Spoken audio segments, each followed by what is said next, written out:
Good evening बच्चों। आज हम क्लास लेकर आए हैं class 12 chapter first Indus valley civilisation. इसमें हम पढ़ेंगे कि इंडस वैली क्या था, इंडस वैली के बारे में पढ़ेंगे। इंट्रो, जैसे आप यहाँ पॉइंट देख रहे होंगे, इंट्रोडक्शन, फूड हैबिट्स, और इन्होंने कौन सी टेक्नोलॉजीज़ को अपनाया था एग्रीकल्चर करने के लिए, और यहाँ पर क्या यहाँ का जो सोसाइटी था अर्बन था कि रूरल था, इस पर डिबेटिंग चलता है। देन यहाँ पढ़ेंगे कि why Indus valley is also known as a bronze valley civilisation, इससे क्यों हम बोलते हैं हड़प्पन सिविलाइजेशन, समझेंगे पॉइंट को यहाँ पर। ऐसा कि मैं शुरू करता हूँ इंट्रो के साथ में। तो इंट्रो में मेनली हमें जानेंगे कि आखिर इंडस वैली को हड़प्पन सिविलाइजेशन क्यों बोलते हैं। इसको हड़प्पन सिविलाइजेशन इसलिए बोलते हैं क्योंकि 1921 में पहली बार दयाराम सहनी ने इसका एक्सकेवेशन किया था। इस कारण से सबसे फर्स्ट साइट है हड़प्पा जिसका एक्सकेवेशन किया गया था, इस कारण से इसको हड़प्पन सिविलाइजेशन का नाम दिया जाता है। पहला पॉइंट ये हुआ। सेकंड पॉइंट, इसको ब्रॉन्ज वैली क्यों बोलते हैं। इसको ब्रॉन्ज वैली इसलिए कहा जाता है क्योंकि पहली बार जो ब्रॉन्ज का यूज़ है, जो ब्रॉन्ज के बारे में जो नॉलेज है वो इन्हीं लोगों को मालूम चला था। हालांकि जो इसके पिछले जो पीरियड था जिसका नाम हम लोग देते हैं that is called chalcolithic age कहते हैं उसको, जो है जो कि हड़प्पा से पहले का फेज था। इस बारे में जो मेनली टिन का यूज़ करना लोग जान गए थे, लेकिन टिन और कॉपर का मिक्सिंग करना लोग जो है वो मेनली आके जाने इंडस वैली में। और जो ब्रॉन्ज कुछ नहीं है ब्रॉन्ज, बल्कि वो टिन और कॉपर का ही मिक्स है। जब हम टिन और कॉपर को मिक्स करेंगे उससे ब्रॉन्ज बनेगा। इससे पहले के लोगों ने टिन को यूज़ किया था, बट ये टिन और कॉपर को मिक्स करना जानते नहीं थे जो है ये, लेकिन इंडस वैली के लोग इसके बारे में अपना नॉलेज बना पाए। इस कारण से हम कहते हैं कि Indus valley is also known as a bronze valley civilisation से कहा जाता है। देन जो इंट्रो में और हम पढ़े अगर, तो इंट्रो में देखेंगे कि जो इंडस वैली है इसका शेप ट्रायंगुलर शेप है। इसका ट्रायंगुलर शेप इसलिए कहा जाता है क्योंकि यहाँ पर हम देखेंगे कि जो नॉर्थ में मांडा है, जो वेस्ट में हमारा कांगेडोर है, और ईस्ट में जो हमारा आलमगीरपुर है। जब इसको आप मैच करेंगे तो यहाँ पर ट्रायंगुलर शेप बनता है, जो कि आपको मैं मैप पर दिखाऊंगा भी जो है ये किस प्रकार से इसका ट्रायंगुलर शेप बनता है। उसके बाद इंडस हड़प्पन सिविलाइजेशन का नाम इंडस वैली इसलिए पड़ा क्योंकि जो मैक्सिमम साइट्स देखेंगे आप हड़प्पा सिविलाइजेशन का, वो मेनली इंडस के ही चारों ओर बसा हुआ है। हड़प्पा देखिए, कांगेडोर देखेंगे, राखीगढ़ी, चहुंद्रू, नागेश्वर, बालाकोट, राखीगढ़ी, बनावली, ये वे सब साइट है जो कि इंडस रिवर जिसकी ट्रिब्यूटरीज है इसके चारों ओर ही बसे हुए हैं। इसलिए इस साइट को हम इंडस वैली का नाम देते हैं। जो मैं समझता हूँ कि आपका पॉइंट यहाँ पर क्लियर हो चुका होगा कि इंडस वैली क्यों नाम दिया गया, हड़प्पा नाम क्यों दिया और ब्रॉन्ज सिविलाइजेशन नाम क्यों दिया गया है। इसके आगे जो क्वेश्चंस बनते हैं बोर्ड एग्जाम में, मैपिंग क्वेश्चन यहाँ से पक्का बनता है कि कौन सा साइट कहाँ पर पाया जाता है। तो मैपिंग को भी हम जानेंगे क्लास में जो है ये कि किस प्रकार से पॉइंट आउट किया जाए कि हड़प्पा का साइट कौन सा कहाँ पाया जाता है। ये हुआ इंट्रो के बारे में। और सेकेंड हमारा दिया फूड हैबिट्स बारे में।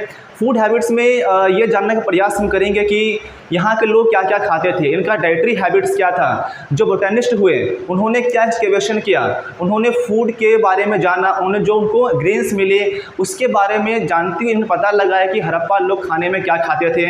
जैसे कि राइस के बारे में बताया गया कि जो राइस है इसका हमें एविडेंसेस बहुत कम मिला है, और हमें इसका एविडेंस मेनली जो है जो एरिया है लोथल गुजरात में मिलता है, हमें वहाँ इसका एविडेंस मिला है क्योंकि जो वहाँ पर ग्रेनरी देखा गया था और उनके बीच में हमें राइस के सिम्टम्स मिले थे, जिसके यहाँ पर जो आर्के बोटेनिस्ट हैं उन्होंने बताया कि यहाँ पर राइस का यूज़ होता था। इसके अलावा जो चिकपी हो गया, लेंटिल हो गया, वीट हो गया, बार्ले हो गए, ये इनके मेन फूड कंपोनेंट्स माने गए हैं। जो साथ ही साथ जो मेनली यहाँ पर एनिमल्स के बोन मिले हैं, एनिमल्स के बोन का स्टडी करने के बाद यह मालूम हो पाया है कि यहाँ पर जो डियर है, भेड़ हो गए, बकरी हो गए, इन सब एनिमल्स का, साथ में पिग हो गया, इनका भी यूज़ किया गया है। और हमें यहाँ पर जो फिश है, फिश का हमें एविडेंसेस यहाँ पर ज़्यादा मिला है, जिस कारण से कहते हैं कि यहाँ के डाइटरी हैबिट्स में, फूड हैबिट्स में फिश का रोल बहुत ज़्यादा था। इसके अलावा एक फाउल नाम की पक्षी है, उसके भी हड्डियाँ प्राप्त हुई है हड़प्पा सिविलाइजेशन से। तो ये कहा जाता है कि फाउल जो बर्ड है उसका यहाँ पर वो भी चीज़ यहाँ पर पाई गई है। जो तो अगर हम एग्रीकल्चर हैबिट्स को देखें, जैसे हमने देखा था फूड हैबिट्स के बारे में, तो मैंने आपसे कहा था कि मैं आपको समझाऊंगा मैप पर कि साइट कौन से कहाँ पाए जाते हैं। तो आप देख सकते हैं मैप के बारे में जो मेन साइट्स हैं हड़प्पन सिविलाइजेशन के, जैसे कि हड़प्पा, मोहनजोदारो, चहुंद्रो, सुतकांगेडोर, नागेश्वर हो गया, लोथल, दैमाबाद, कालीबंगा, बनावली, राखीगढ़ी और आलमगीरपुर जो है ये मेनली मेन साइट्स माने जाते हैं हड़प्पन सिविलाइजेशन के। आप यहाँ देख रहे होंगे कि मैंने यहाँ पर सर्कलिंग किया हुआ है 4 साइट्स को लेकर के। ये 4 साइट्स हुए हैं जो कि बाउंड्री बनाते हैं हड़प्पन सिविलाइजेशन का।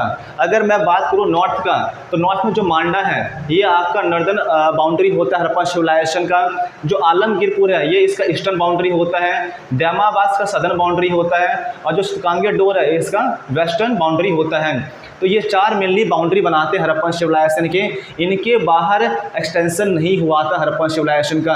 तो मान लीजिए क्वेश्चन पूछ लिया जाता है कि इसका नॉर्दर्न, सदर्न, ईस्टर्न, वेस्टर्न इसका कौन सा एक्सटेंशन है, तो नॉर्थ में मांडा, ईस्ट में आलमगीरपुर, साउथ में दैमाबाद और वेस्ट में यहाँ पर सुतकांगेडोर आता है। और जो आप ये रिवर देख रहे हैं इसी का नाम होता है इंडस वैली, इसका नाम है इंडस रिवर जो है ये। इसके चारों ओर आपके साइट्स डेवलप हुए हैं, इस कारण से इसको इंडस वैली कहा गया है। ऐसे हड़प्पा साइट है बिल्कुल वो बैंक पर है इंडस रिवर के, मोहनजोदारो भी उसी के नज़दीक में है। और इसका नाम इंडस वैली इसलिए भी पड़ा है क्योंकि जो इंडस रिवर है और उसकी ट्रिब्यूटरीज हैं इसके चारों ओर ही मेनली साइट्स का इमरजेंस हमें देखा जा रहा है। ठीक है, ये हमारा मेनली जो हुआ इंट्रोडक्शन पार्ट पूरा हो गया कि हड़प्पा सिविलाइजेशन क्या था, इसका मैपिंग बारे में समझ ली है, फूड हैबिट्स देख लिए हैं। अगला हम पढ़ने वाले अबाउट द एग्रीकल्चर टेक्नोलॉजीज़ कि अगला में एग्रीकल्चर में क्या क्या टेक्नोलॉजी यूज़ करते थे, एग्रीकल्चर किस तरह से होता था, उसका पैटर्न क्या है एग्रीकल्चर करने का, ये समझेंगे बात को। जैसे कि मैंने यहाँ पे पहला पॉइंट लिखा हुआ है कि जो हमें सील्स मिले थे, हमें जो टेराकोटा मिले, देखो टेराकोटा क्या होता है, टेराकोटा पकी हुई मिट्टी से जो चीज़ बनाया जाता है उसको टेराकोटा बोलते हैं। जब हम मिट्टी को, गीली मिट्टी को धूप में या आग में पकाकर हम जब कोई चीज़ बनाएंगे उसे टेराकोटा कहा जाता है।